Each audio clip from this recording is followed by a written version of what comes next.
Hi, my name is Michelle Young, and today we're going to be talking to two professionals in the wellness industry to learn a little bit more about how we can better take care of our body and our nervous system. First, we'll be talking to Dr. Krista Jenny, a PT and pelvic floor specialist, who will give us a little bit more information about how our pelvic floor works in conjunction with our breath and what we can do to support pelvic floor health. Following our conversation with Dr. Krista, we will meet Dr. Peeter. Peeter Martinez is a chiropractor in Austin, Texas, who has a holistic lens on wellness. He is pioneering a technique that involves a multifaceted approach to health and well-being that includes chiropractic, mental health, and nutrition. Dr. Peeter will take us on a journey through the nervous system and help us to better understand how we can take care of our mind and body through the lens of chiropractic interventions. Good morning and welcome to Heartfelt Consciousness. My name is Michelle Young and I'm here today with Dr. Krista. Welcome, Dr. Krista. Thanks for being here. Thanks for having me. So excited to talk. Well, we are excited to learn a little bit more about your practice and what got you, to where you are today. So I'd love to know what inspires your yoga practice. Right. Yeah. Well, I first got into yoga and meditation and mindfulness when I was in college. I went to the University of Vermont my freshman year, and I actually lived in a dorm that was kind of yoga wellness inspired, called the Wellness Environment. It was like a specific dorm you could live in. And I just noticed the great benefits in academia, in school, especially in physical therapy school. Once I started there, I feel like so many classmates were having to go on anti-anxiety medications or depressant medications just from the stress of school. And I feel like yoga and meditation, mindfulness, and that background from my first year of undergrad really helped me stay mentally clear and be able to get through school less stressful.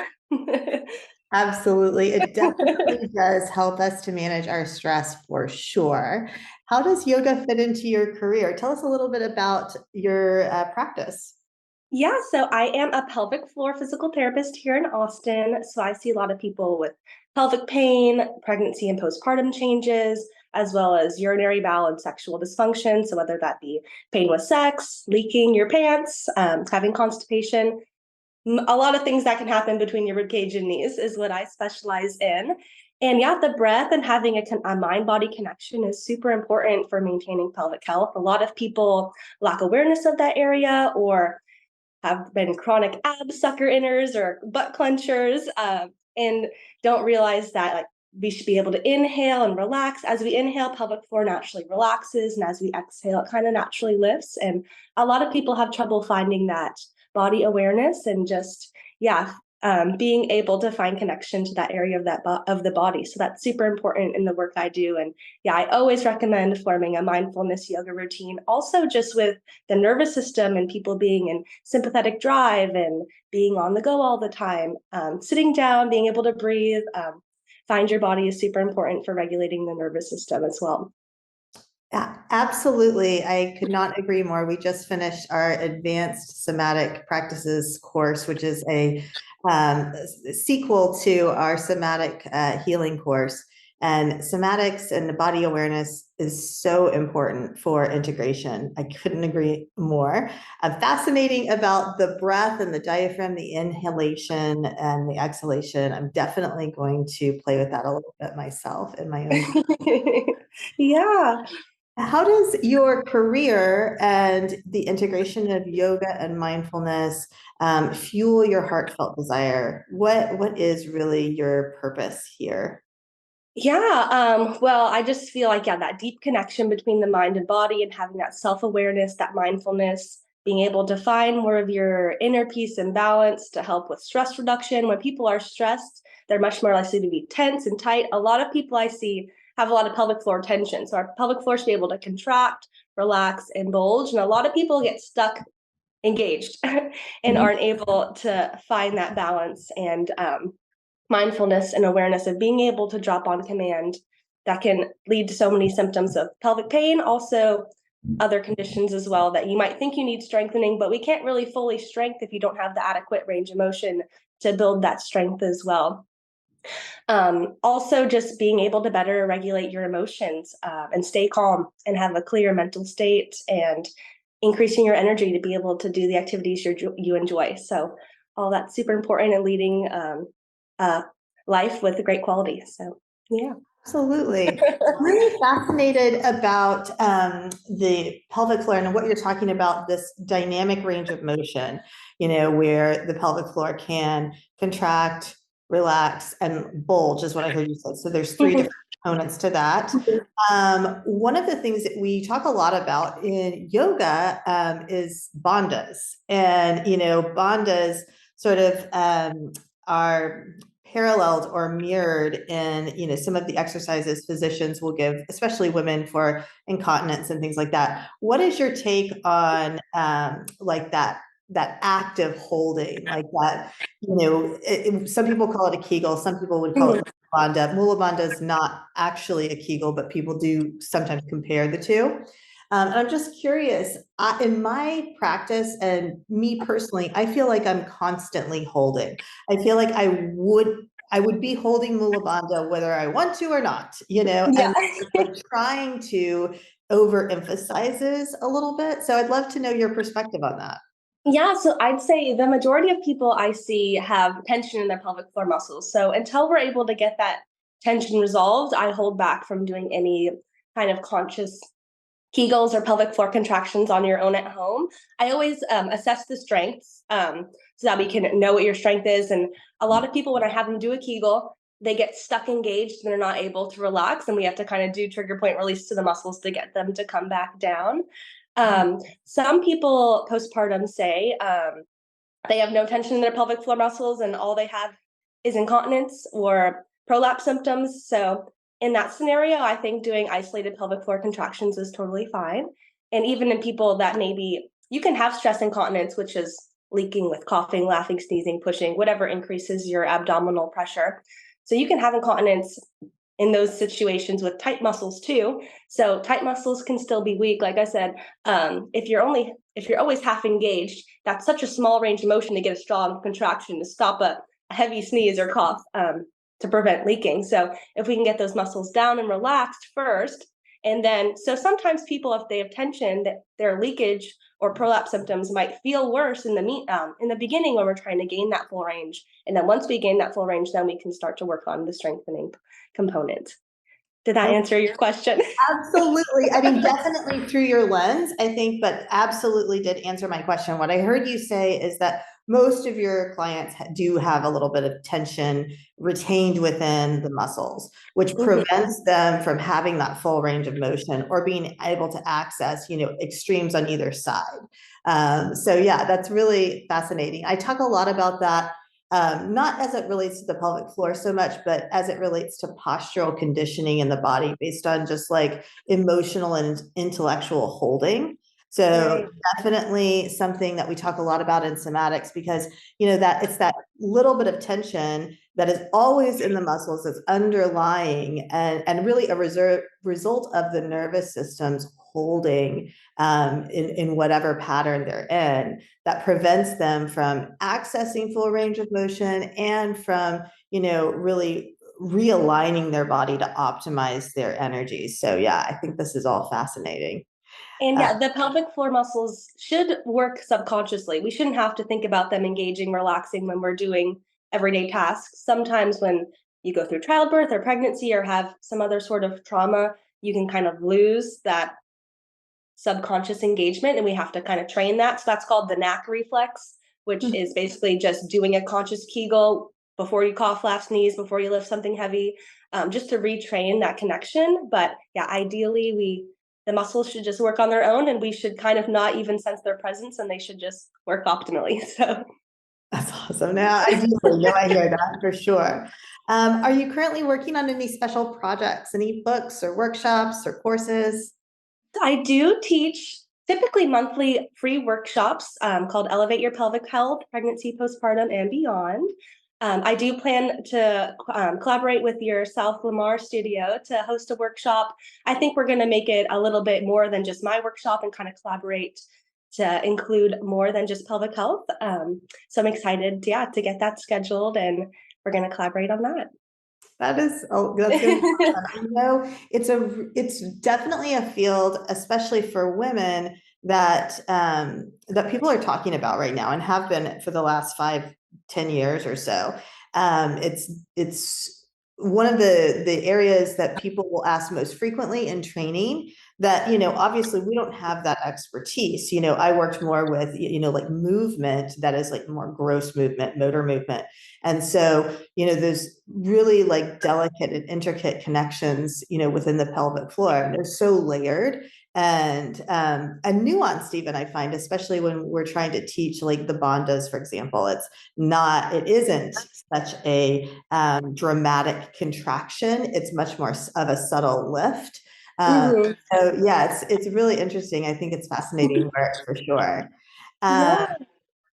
So anything else that you'd like to share with us today, or let us know? Where's your personal or your private practice here in Austin? So I do home visits. So I do pelvic floor physical therapy from the comfort of your home in Austin and beyond. So I also do virtual as well for people that are out of my driving range. And yeah, I post a lot on my Instagram. I'm always trying to push content on there. So, because I know not everyone has access to a pelvic floor physical therapist, or maybe no one's in their area. So I love to just provide free education on social media as well. And yeah, just letting people know that pelvic floor issues may be common, but they're not normal, especially after childbirth. People will have scar pain or pelvic pressure, prolapse, incontinence, painful sex, all of those things. You might hear people talking about them as like, oh, it just happens after you have a baby, but it doesn't have to be. Or even just people that have painful periods. Painful periods aren't normal either, and pelvic PT can help with that as well. Oh, that's awesome. That's so good to know. Yeah. Well, I know our listeners are going to probably be wanting to find you. What is your Instagram handle and website? Yeah, my Instagram is dr.krista_pelvis restored, and then my website is pelvisrestored.com. Beautiful. Well, Krista, it was great having you today. Thank you so much for tuning in today, y'all, and please check out Krista's site. Thank you. Now let's check in with Dr. Peeter Martinez on holistic healthcare. Hello and welcome. My name is Michelle Young, and this is an episode of Heartfelt Consciousness. I'm here today with Dr. Martinez, a chiropractor serving the South Austin community. Welcome in, Dr. Peeter. How are you? Thank you. I'm excited to be here. Love this. Love what you guys do here. Love talking about health and wellness, and I'm pumped for this. Awesome. Well, we're excited to have you too. I'd love to get a little bit more information about what you do for a living and how yoga has impacted your career. Yeah, so we own a holistic health center here in Austin, Texas. We're in a few other states as well now, which is exciting, and moving into the corporate wellness space. But River City Wellness is the clinic that we have the opportunity to partner with you guys with. And so we put chiropractic first. So that means we start with the nervous system first and foremost.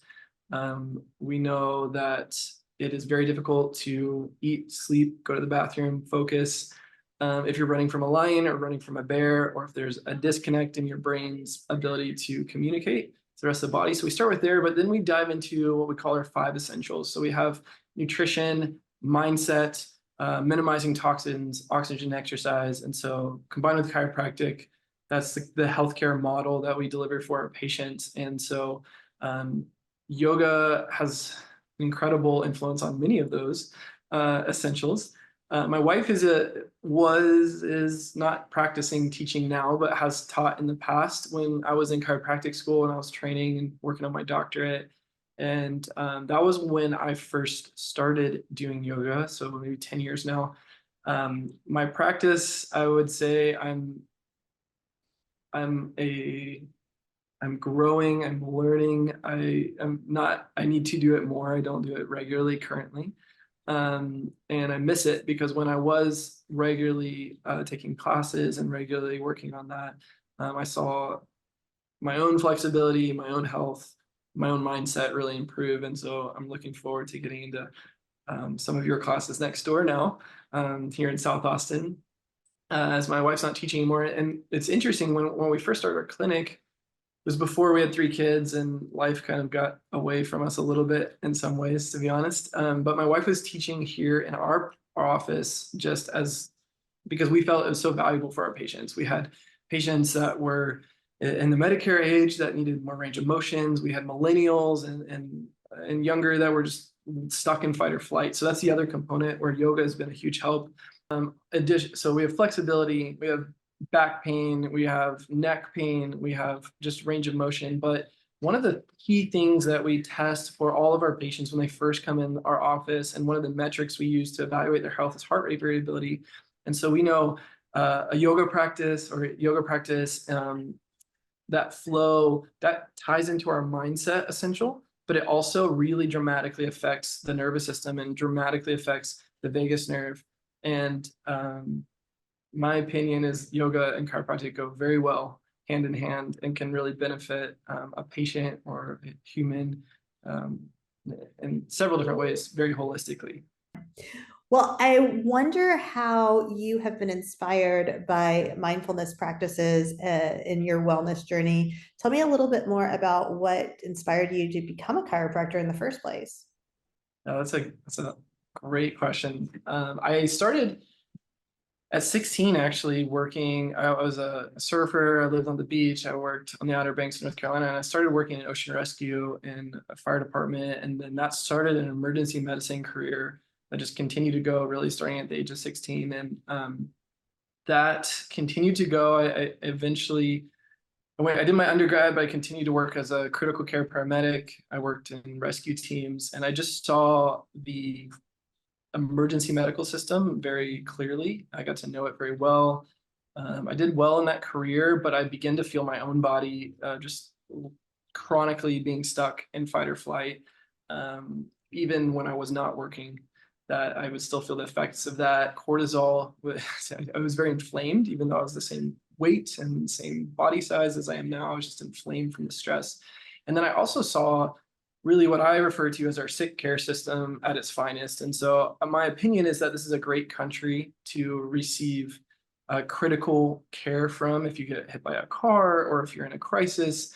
You know, I'm very grateful for the medical doctors, ICU and ER team. But what I also saw is that there was a missing void in true healthcare and preventative healthcare, really holistic healthcare. And I began to question the career path I was on, heading to medical school and to become an emergency physician.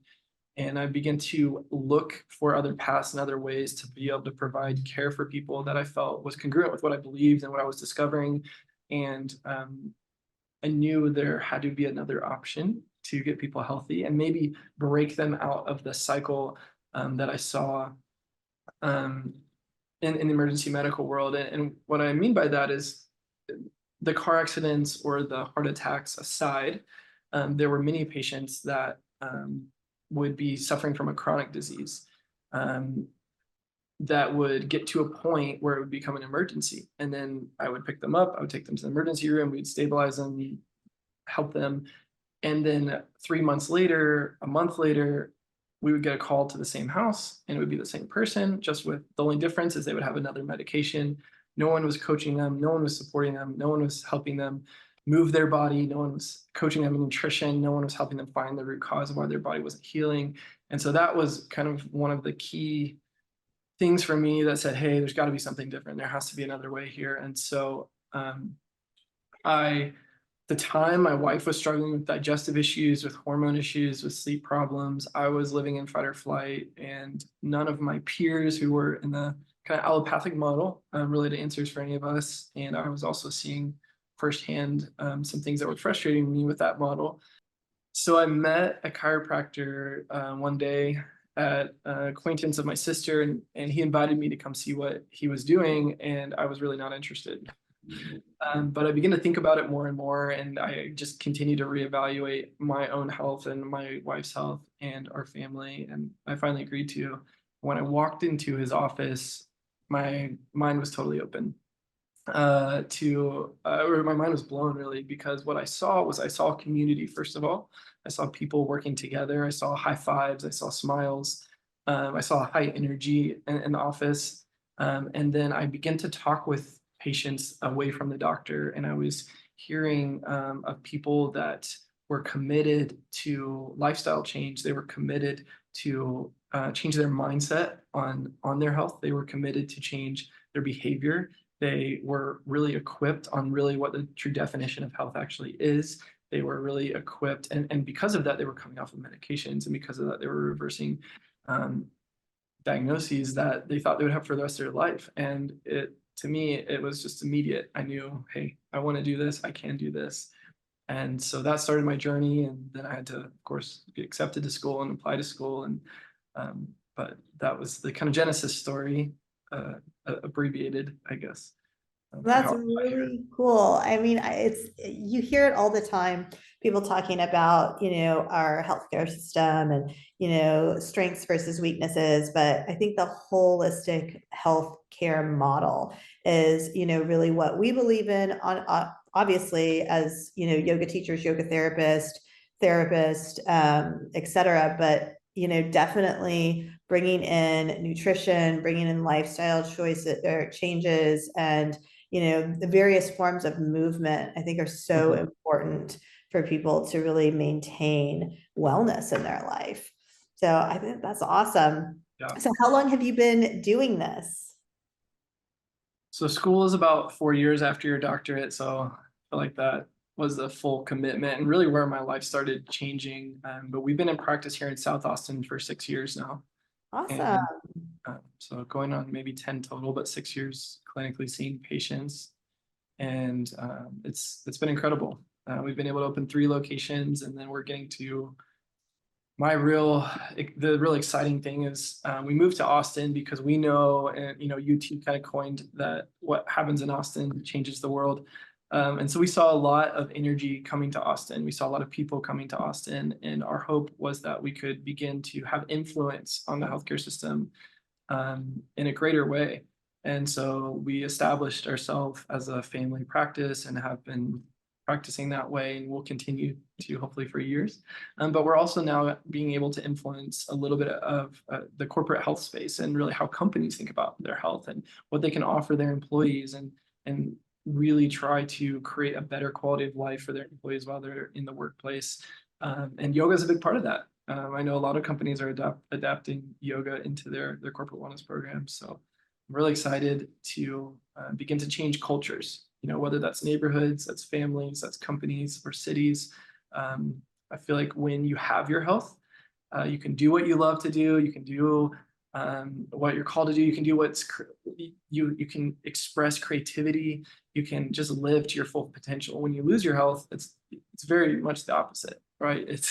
Everything shuts down, and it's very difficult to thrive. And so to us, we know that when we can see maybe the southeast corner of Austin getting a little healthier, we're going to see families thriving, neighborhoods thriving, workplaces thriving, and it eventually will influence the culture of an entire city.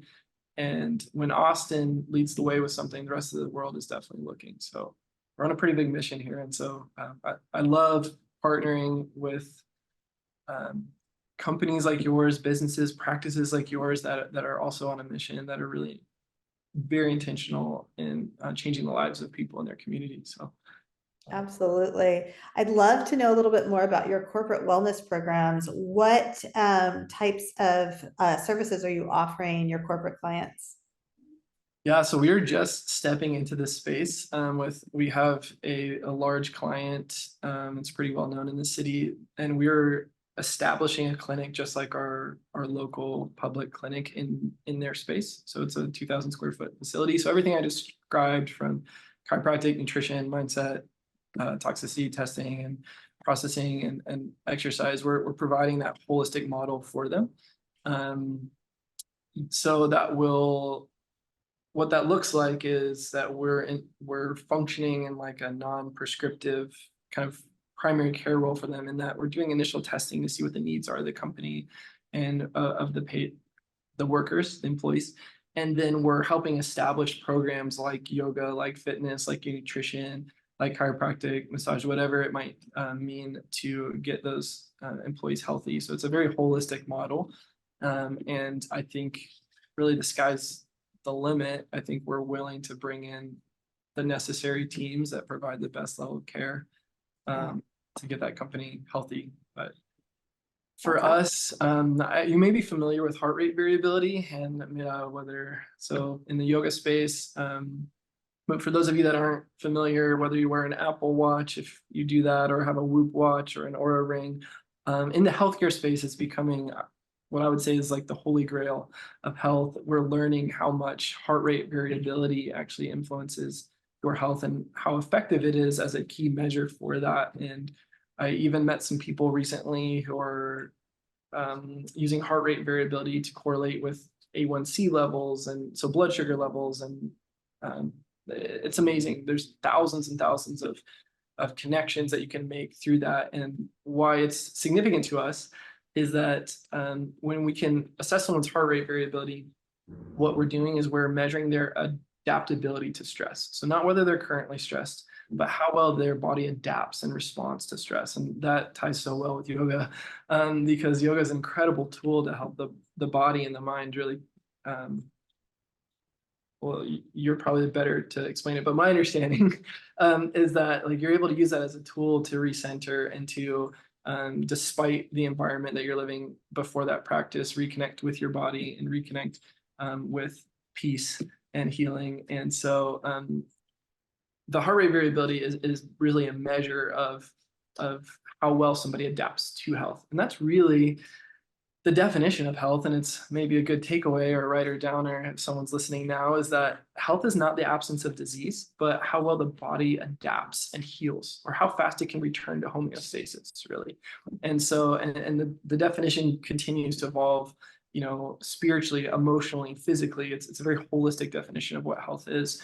And so if we can actually now measure through heart rate variability how well the human physiology can return back to homeostasis, it gives us a good benchmark to begin to, and hopefully in most cases, be preventative, but really get someone back to a place where they can begin to respond. And a simple analogy, a simple way to understand this and how this ties into your original question is that the philosophy that we take in our practice is that if someone is living in a state of fight or flight or sympathetic dominance, and they're struggling to break out of that, it's going to be very difficult for them to heal. You can't eat, sleep, poop, focus if you're running from a lion. It's very difficult. And so many patients that come into our office come to us and are struggling with a lot of these things, and they're doing a lot of the right things. They're exercising, they're eating well.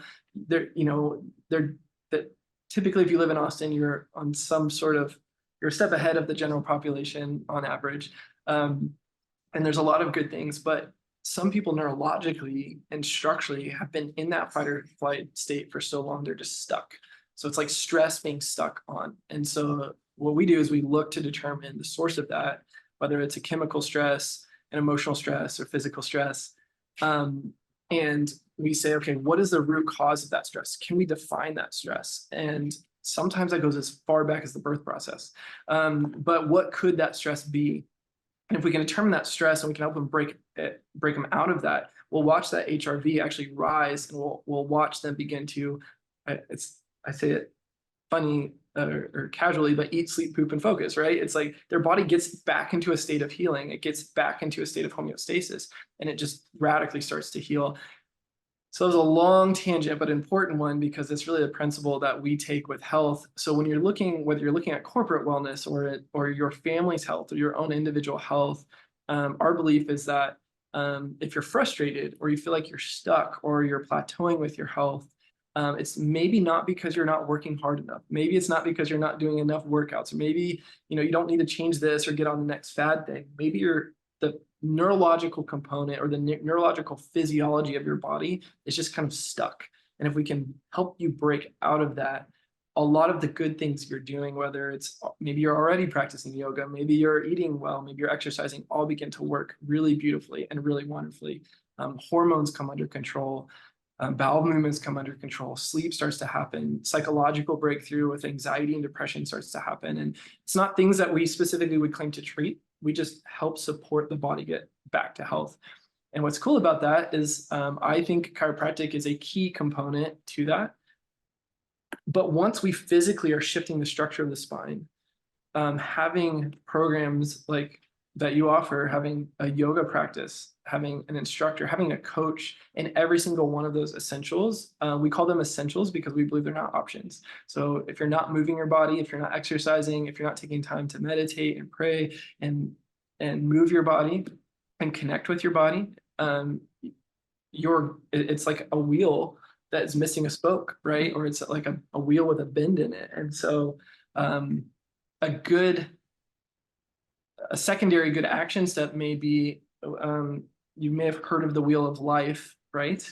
But is to take on a piece of paper, and at the center, would be 0, and at the end of the wheel or the end of the spoke would be a 10. And you take those 5 essentials. And so again, they're chiropractic. It's your nervous system, right? Like, are you living in fight or flight? Yes or no? Are you dealing with sciatic pain or migraines or just numbness and tingling? Yes or no? And you kind of, and then nutrition. Are you eating whole foods, not edible food-like substances? Are you eating food from the ground or that eats food from the ground? Are you moving your body? Are you working to minimize toxins in your life and your lifestyle, whether that's emotions or physical, like nutrition or chemical?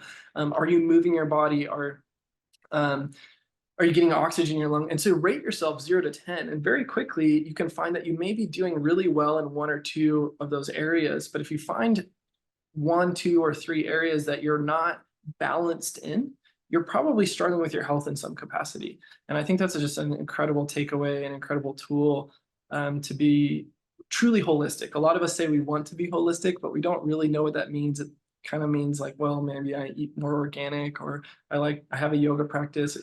But to truly be a holistic is to objectively evaluate the whole person. And I think that's a really important thing for us to do, whether it's quarterly or definitely annually, if not monthly or weekly, to say, how am I doing, and to check in. And I feel like yoga also that's a good check-in time, at least it has been for me. There's a lot of times when you're in that flow, you're kind of checking in with yourself, and you're checking in with your mind, your spirit, your emotions, your body.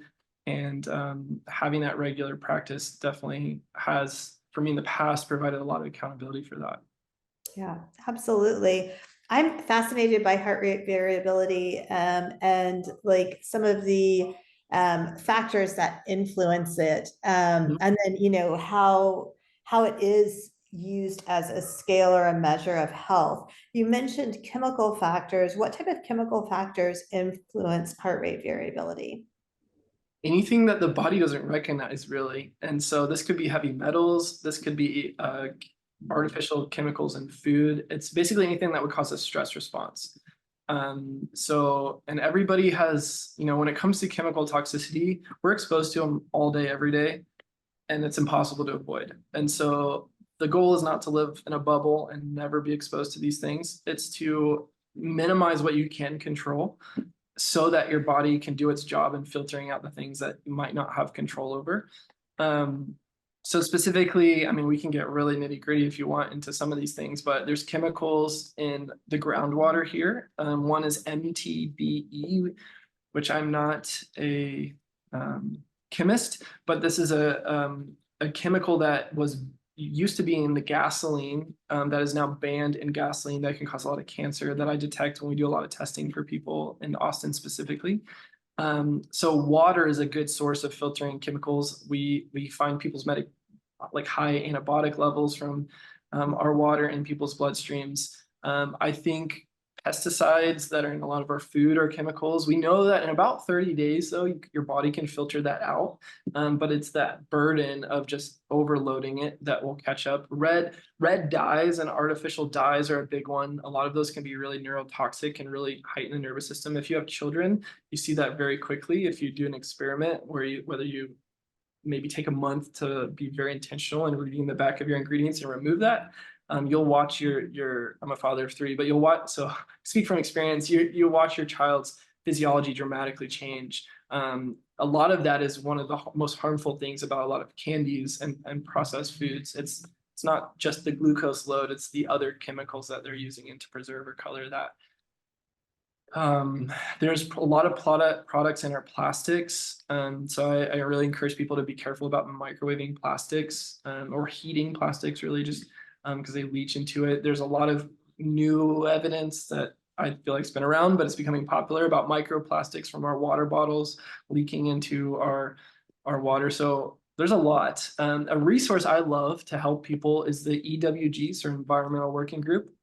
They have an app that you can download, and you can just literally scan your products in the store and they'll rate it and give you things to watch out for. And they're not saying yes or no, they're educating you about the product. And it's a good tool if you want somewhere to start in that department.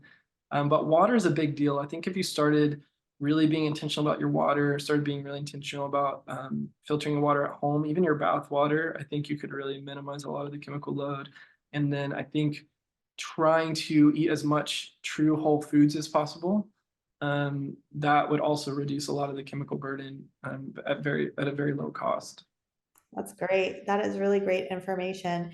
And what do you see with heart rate? Because there's a lot of information. I'm just fascinated by it, actually. Yeah. I actually just picked up an Oura ring, so I'm really like loving all the data. But what do you see on average? Somebody who comes in and they think they're healthy, they say they're healthy, and then you see their heart rate variability. What does it look like in real life on average?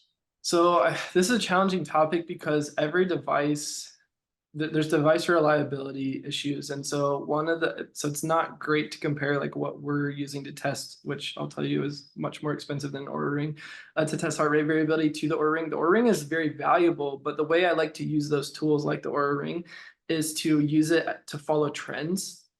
So instead of comparing like our baseline to the Oura ring's baseline, yes, there's ranges, and I can answer that in a second. But in general, I think if you already are using a device like that, watch different trends and pay attention to your lifestyle, and see different things that may affect your heart rate variability. And I almost could guarantee it's always going to be one of three stressors. It's going to be a chemical stressor, an emotional stressor, a physical stressor that is going to trigger that heart rate variability. And it's okay if it dips, but what you want to do is you want to see it respond back to your baseline. Once you've followed those trends and you've learned kind of maybe some of those triggers, you might say, well, I'm stuck in the 60s, for example. And so I like to see our patients at a minimum of 80. As high as 100 is kind of the range that we're looking at our devices. There's literature that says it's like the trends go down as you age. I don't really love that literature because it's based off of pretty large, my opinion is sick population, and people are not in theory getting much healthier as they age, although they could and they should. So in our office, regardless of age, we measure infants, newborns within like a couple days of being born, all the way to 90-year-olds. And we can get people that are in the 60s, 70s, and 80s up into the mid 90s, regardless of age. And I have a lot of trainers, a lot of athletes who are doing many things right, but are still stuck in that fight or flight response. And within a month to two of really focusing on their vagus nerve, focusing on their parasympathetic nervous system from a chiropractic perspective, before we even add the other components of the essentials that we have, we see that heart rate variability rise. Now, transparently in our office, we don't just do heart rate variability. We're in our neurological testing, we're doing 3 different neurological tests back to back to back to say, is that heart rate variability being influenced by an issue that is coming from the spine or the nervous system? So we really check that first. And if yes, those are the patients that we're working on from the chiropractic's perspective. If the answer is no, then we might go more into the toxicity testing, or into maybe they need to exercise and it's a cardiovascular thing, or maybe it is a it's in the mindset, or maybe like a yoga practice or counseling might be more appropriate for them. So that, I don't know if I answered your question, but in general, I like to see our patients between 80 and 100 with the Oura ring. And different tools you're using. I think they have an optimal guide for each device. I would say that they tend to give advice on the low end of what it really could be. They're sampling large populations and trying to make a device that our goals that everyone feels like is attainable. Yeah. So it's a tough question. And honestly, I don't have an Oura ring, and I don't know that I can speak to it exactly. I do know they're reliable, and I've seen good things of them. I've actually had patients that have been part of this neuroscience development team for Whoop and different companies that have struggled to get their HRV up until we've added this chiropractic piece to it, and we've been able to watch it rise in our office too, which is interesting. But I would not say I'm the expert on it. I use the clinical application of it, and I use it as a tool of many to help coach and support people in their health. Absolutely. Well, I find it so interesting, and thank you so much for chatting a little bit on it. I definitely am going to do a little bit more research myself. So I'd love to check in with you and see, do y'all have any events coming up or anything that you have on the horizon you're excited about, you want to share with Austin? Yeah, so related to this heart rate variability conversation, near and dear to my heart, I believe that one of the ways that you can change healthcare is the next generation. And so for that, a lot of the challenges I see in patients that are in their 20s, 30s, and 40s really start in childhood. And it's the toxic burden or the emotional stress or the physical trauma we talked about that even can start as early as childbirth. And so a big passion of mine is really giving the community the opportunity to check their heart rate variability, to check we do what's called an EMG scan, which is like an EKG for your spine. We do thermal scans. And so we actually get the opportunity to help a lot of children that are struggling with neurodevelopmental disorders. So that's autism, ADHD, sensory processing. It could be adults too. The passion just is if the sooner you can change it in the developing brain, the healthier that person can come. So on April, let me double check the date here. I believe it is April 10th. It's going to be at 6:30 p.m. here. We're doing a workshop called The Perfect Storm, and we're going to be talking about unraveling the perfect storm in neurodevelopmental disorders. It's free. I can share a link with you where people could register. But it's really for parents that have children that are really struggling to look for answers, or you're just a parent that you feel like you or your child's not reaching their neurological potential or neurological optimal, or are interested in getting this tested or checked. We won't be doing the testing at the workshop, but we'll be talking about how it's connected to some of that population. I believe also on the March 21st at the South Austin location with my vinyasa, we're doing a free heart rate variability screening day. And so I think they can reach out to Kiana or someone at your team to be able to get scheduled for that. And I believe that's open to the community. And so basically there'll be 10-minute quick consults, and it's not a clinical setting, but it's just an opportunity to say like, hey, here are some of the things I'm struggling with.